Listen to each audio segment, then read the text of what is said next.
Honestly, I love McDonald's. I am not going to stand here and pretend I do not.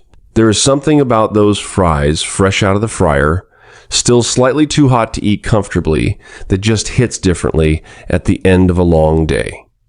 The Big Mac. The McFlurry at midnight when you have had a rough week and you just need something that feels like comfort.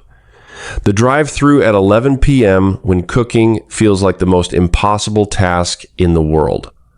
I get it. Most people get it. McDonald's has been a part of people's lives for so long that it feels less like a fast food chain and more like a piece of furniture. Something that was just always there. Something familiar and reliable and completely ordinary. And that is exactly the problem. Because the thing about something that has always been there is that you stop looking at it. You stop asking questions about it. You just accept it as part of the background of your life and move on. And McDonald's has spent decades and billions of dollars making sure that is exactly how you feel. Comfortable, familiar, not curious. But here is the thing. The McDonald's you think you know, the burger company, the Happy Meal, the place your parents took you as a kid when you did something worth celebrating that is not the real business.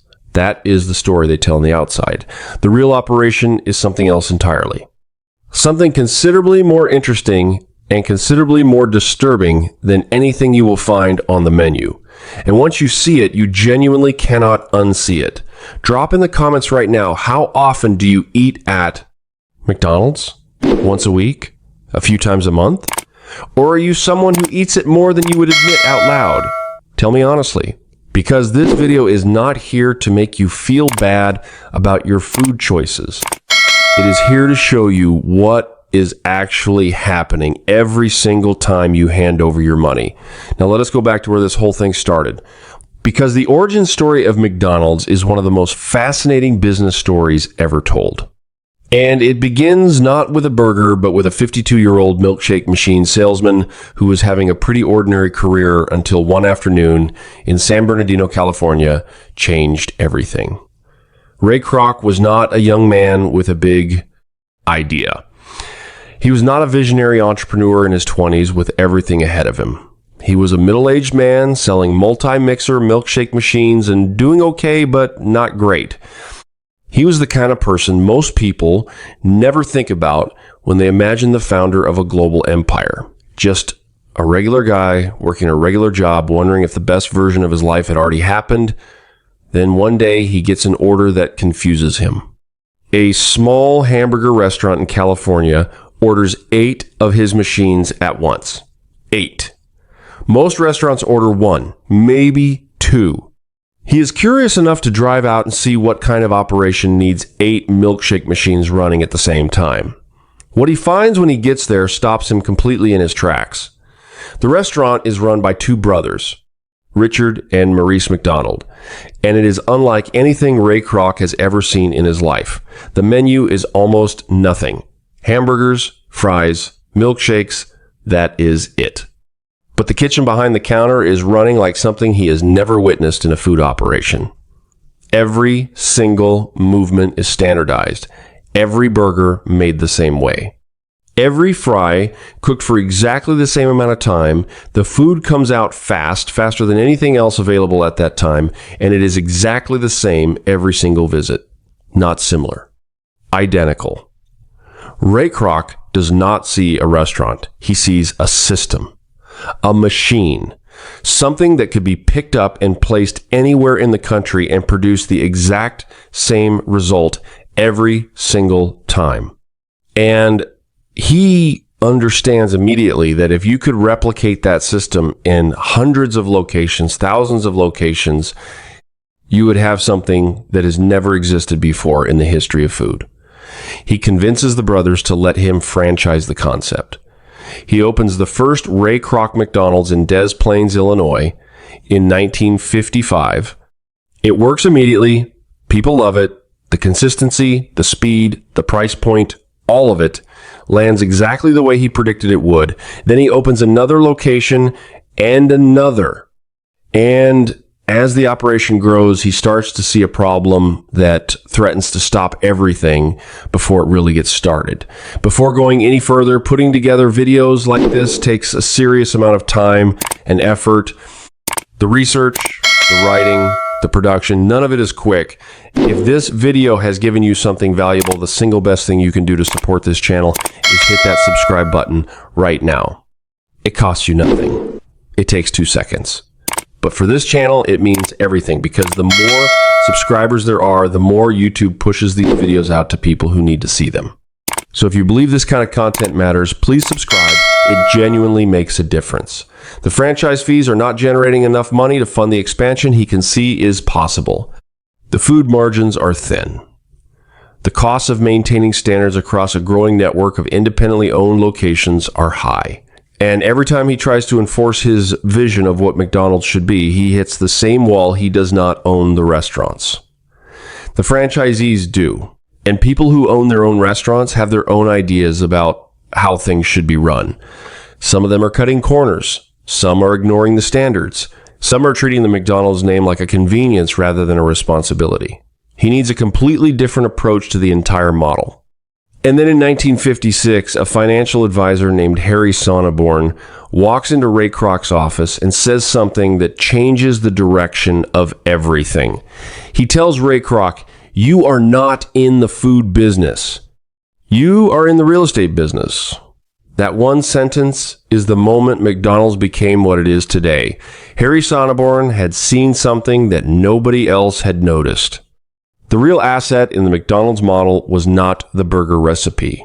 It was not the franchise system. It was the land, the physical location where each restaurant sat. If McDonald's could buy or lease the land underneath each restaurant before the franchisee moved in, and then lease that same land back to the franchisee at a markup, the company would have a permanent revenue stream that had absolutely nothing to do with how many burgers got sold. Good month or bad month, the franchisee would still pay rent. The land would go up in value over time. And McDonald's would sit at the top of the whole structure, collecting money from every direction at once. From the food side through royalties, from the property side through rent, from the entry point through franchise fees. From every angle simultaneously.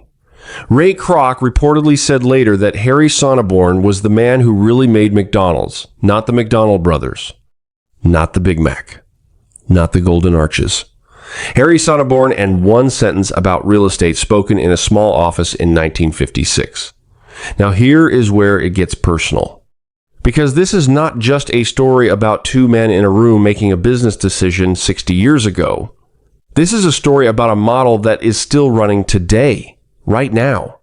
Every time you pull into that car park, walk up to that counter and order your meal. Here is how it actually works in 2026. McDonald's owns or controls the real estate on approximately 55% of its restaurant locations globally.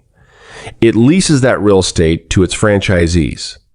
The franchisee pays McDonald's rent, typically calculated as a percentage of their monthly gross sales, on top of the initial franchise fee, which can range anywhere from $1 million to over $2 million, depending on the location and the market. On top of that, the franchisee pays ongoing royalties to McDonald's corporate of approximately 5% of gross sales. And on top of that, they are required to meet McDonald's operational and equipment standards, which requires significant ongoing capital investment from the franchisee's own pocket every time McDonald's updates its requirements. The franchisee takes on all the operational risk, all the staffing responsibility, all the day-to-day stress and complexity of running a restaurant. They deal with the early morning deliveries, the equipment breakdowns, the staff who call in sick on a Saturday, the customer complaints, the health inspections, and the razor-thin margins that come with the food service business. McDonald's sits above all of it, collecting rent and royalties regardless of how the restaurant actually performs in any given month. Think about what that means in real terms. If a franchisee has a terrible month, a slow January, a local competitor opens nearby, construction on the road outside reduces foot traffic, the economy tightens and people are eating out less, the franchisee feels all of that pain directly and personally. McDonald's corporate feels almost none of it. The rent still comes in. The royalties still come in. The franchise fee already came in when the franchisee first signed up. The risk flows down the structure. The money flows up every single time, without exception. Tell me in the comments, did you know any of this before today? Because most people who eat at McDonald's every week have absolutely no idea that the company collecting that money is fundamentally a real estate and licensing operation. And once you understand that one thing, everything else about how McDonald's operates and how it makes its decisions starts to make complete sense. Now, let us talk about the franchisee experience in more detail, because this is the part of the story that almost never makes it into the mainstream conversation about McDonald's, and it absolutely should. Picture someone who has spent their career working hard, saving carefully, and dreaming of owning their own business. They look at McDonald's and they see something genuinely appealing, a brand that everyone already knows and trusts. A proven system that has worked for decades across tens of thousands of locations in almost every country on earth. Customers who already know what they want before they walk through the door. They decide to become a McDonald's franchisee. They go through the application process. They attend the training. They sign the paperwork. They hand over the franchise fee. They commit to the lease. They commit to the equipment and the fit out and the operational standards. And then they start running the restaurant. And they discover something that the glossy franchise prospectus did not quite prepare them for. The margins on actually selling food at McDonald's are extremely thin. After food costs, staffing costs, utilities, maintenance, equipment upgrades, and the ongoing royalty payments to McDonald's corporate sitting on top of the rent, that also goes to McDonald's corporate. What is left for the franchisee is often significantly smaller than they anticipated when they were running the numbers during the application process. Many franchisees report that their actual take-home income in the early years of operation is considerably less than they expected, and in some cases, less than what they could have earned in a senior position working for someone else. They own a business, but the business owns them right back in a way that feels difficult to fully explain until you are inside it. And here is the detail that makes the situation particularly difficult to navigate once you are in it. The lease. When a franchisee signs with McDonald's, they sign a lease on the property that is controlled by McDonald's. That lease ties them to the location and to the McDonald's system for the full duration of the agreement, typically 20 years. 20 years is a long time.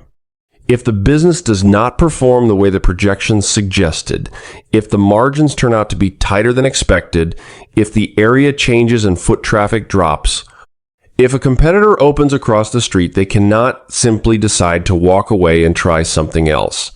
They are locked into a contract with one of the largest and most legally resourced corporations in the world.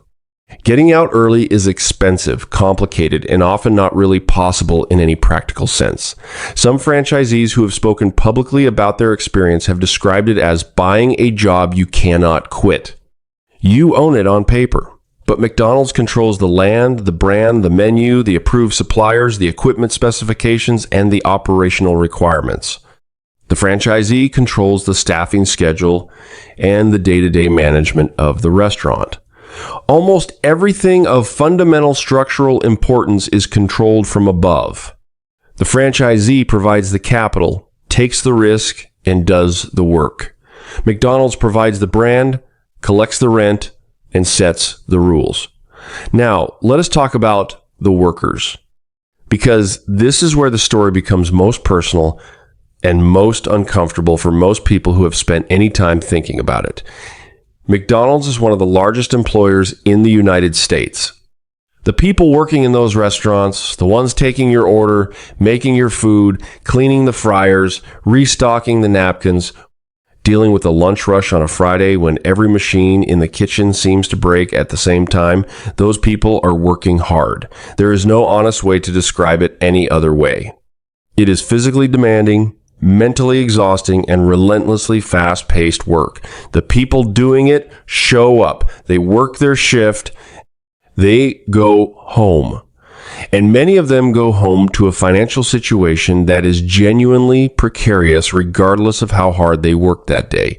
The federal minimum wage in the United States has sat at $7.25 per hour since 2009. Think about that number for a moment. 2009. That is 17 years without a change at the federal level. The cost of housing has increased dramatically since 2009. The cost of food has increased. The cost of childcare has increased. The cost of healthcare has increased. Almost everything that makes up the basic cost of living has gone up significantly since 2009. The federal minimum wage has not moved a single dollar.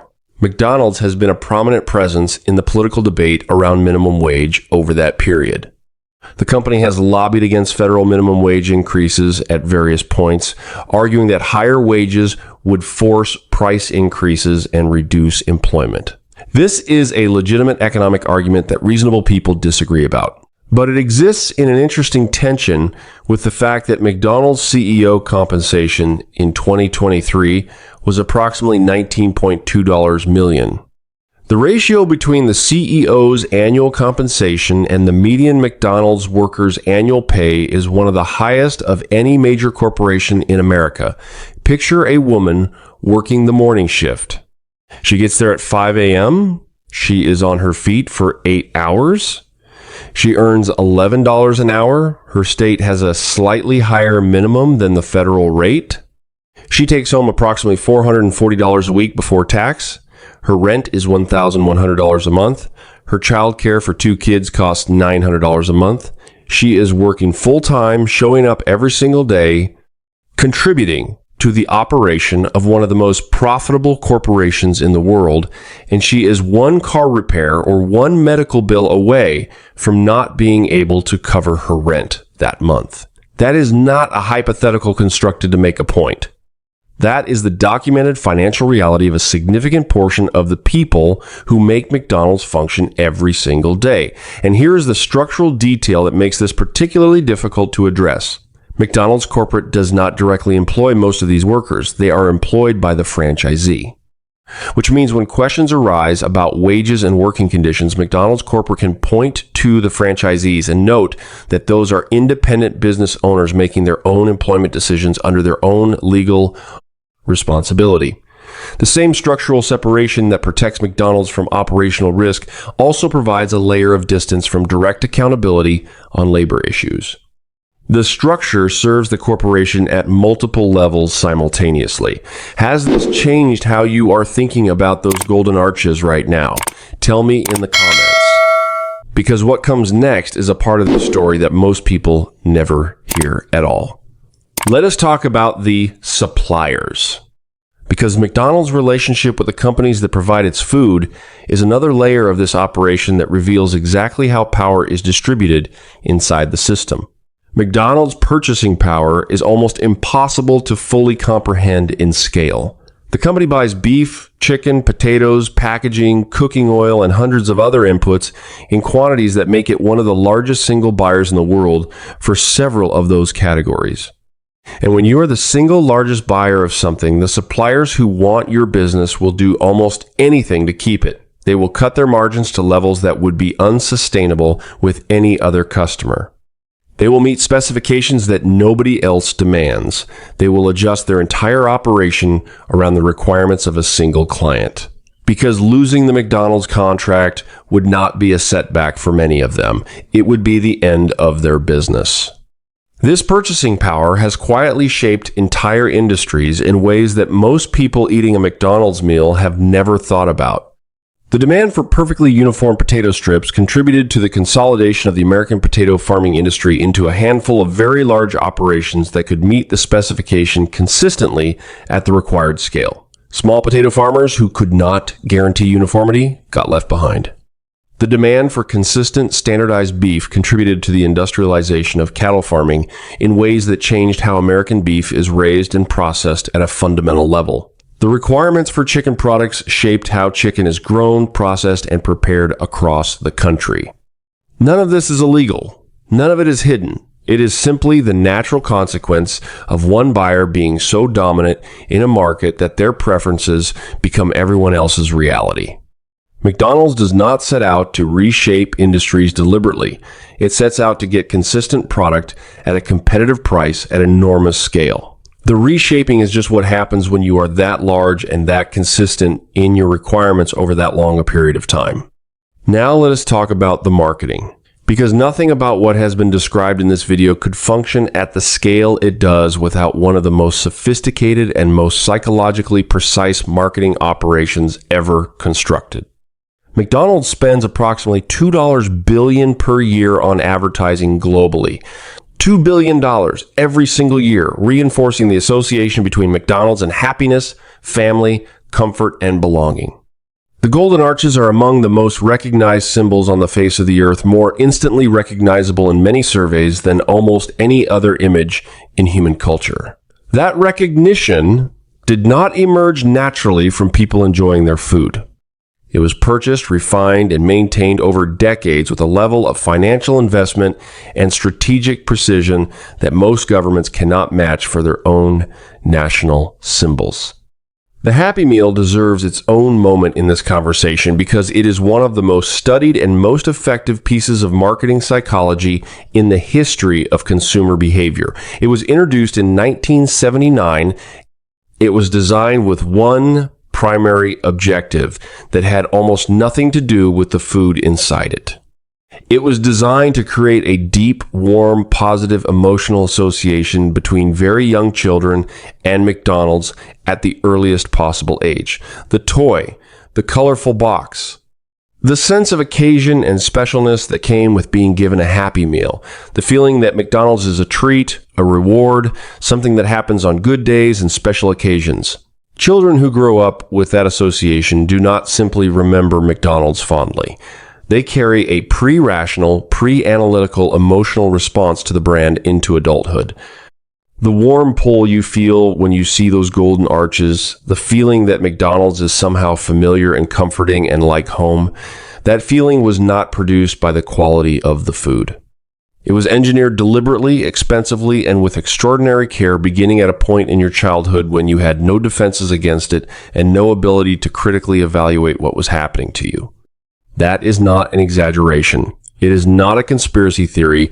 It is documented, publicly discussed marketing strategy that McDonald's and its advertising agencies have been open about for decades. They built a brand that lives inside the emotional memory of billions of people. And it works. Demonstrably, measurably, consistently works. Even on people who know it is happening. Even on people who've just watched a video explaining exactly how it works, including, if being completely honest, the person making this video. So here is where all of this leaves you. This is not a video telling you to never eat at McDonald's again. That would be preachy, and that is not what this channel is about. What this channel is about is making sure you have information that you deserve to have. Information that changes the context of a decision without necessarily changing the decision itself. You now know that McDonald's is one of the largest real estate companies in the world and has been since 1956. You now know that the franchisees running the restaurant you eat at are operating under a system that extracts from them from multiple directions simultaneously while placing almost all of the operational risk on their shoulders. You now know that the workers taking your order are frequently earning wages that do not meaningfully cover the cost of living in the cities where they work, while the corporation they are making profitable maintains a safe structural distance from direct accountability for those wages. You now know that the suppliers providing the food have shaped their entire businesses around a single customer relationship that gives them almost no leverage. And you now know that the warm, familiar, almost involuntary feeling you have about those golden arches was built deliberately, expensively, and with extraordinary precision over the course of your entire life, beginning before you were old enough to understand what advertising was. None of that stops the fries from tasting exactly the way they taste. But knowing it means that when you hand over your money, you are doing it with your eyes open. You are making an informed choice rather than a conditioned one. And that is always, always better than the alternative.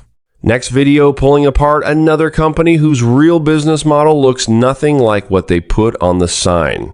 You are going to want to be there for that one. You watch the whole thing, you know things about McDonald's now that most people who eat there every single week will never know. Share this video with someone who needs to see it, not to ruin their next meal. Just because they deserve to know what you now know.